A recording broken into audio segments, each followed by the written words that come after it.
বাবা কোথায় যাচ্ছিস? মা বাজারে যাচ্ছি। আমার চটি ছিঁড়ে গেছে, আমার একটা নতুন চটি এনে দে। কত লাগবে টাকা? চটির দাম তো 1-1.5 টাকা নেবে। 500 টাকা বলে। মা 500 টাকা লাগবে। ঠিক আছে দাঁড়া, এনে দিচ্ছি। नहीं नहीं नहीं नहीं सारुण के यहाँ कुछ तो गड़बड़ है। বৌমা আমাকে 1000 টাকা দাও। কেন মা, কি করবেন?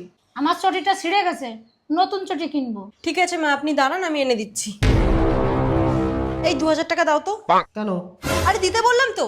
আরে বাবা ঠিক আছে, তো রাগ করছো কেন? দিচ্ছি।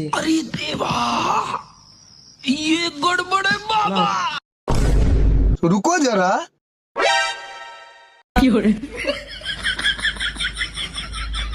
এই নিন মা।